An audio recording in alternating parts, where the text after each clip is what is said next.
হসপিটালে রিয়ামনি আমাকে জোরও ধরেনি, এক ফোঁটা চোখের পানিও ফেলায়নি।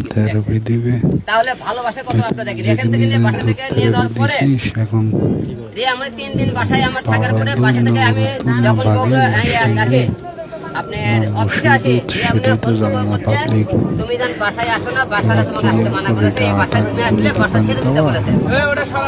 একটা বউ অসুস্থ স্বামীকে সে বাসা থেকে বের করে দিয়ে আমার ওষুধ পর্যন্ত আমার অফিসে পাঠায়নি।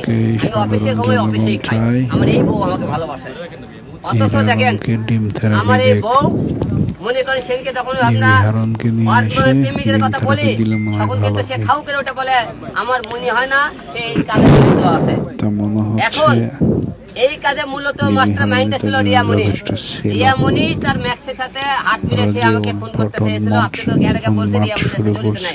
আমি এই কারণে বলছি, আমি রিয়ামনির ভিতরে ঢুকে দেখতে চাইছি এই কত বড় খেয়াল খেলতে পারে। মিন্নি দেখ বড় মিন্নি দেখেননি, সে মিন্নি ঘটনা ঘটাইছে। দেখেন কি হারে আপনারা এখন দেখেন।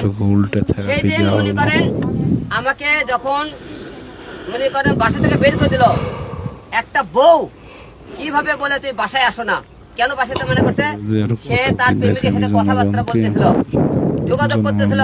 প্রতিদিন রাত্রে সে মদ খাবার যায়, বাড়ে যায়, বিভিন্ন জায়গায় যায়। আমি জানি না ধরতে পারি দেখে তার বাসায় যাওয়া নিষেধ। তার বোন টোকায় রাস্তা ছেলে বলে আমাকে তার বাসায় যাতে না যায়। তারা দুইটা বোনই প্রতিদিন বিভিন্ন ক্লাবে যায়, রাত্রে বিভিন্ন জায়গায় রাত কাটে। আপনি দেখবেন বিভিন্ন হোটেলে সিসি কোর্টে আপনারা সংগ্রহ করলে বুঝতে পারবে তারা কিভাবে চলে। এখন তার প্রেমিক দেখেন কি হারে।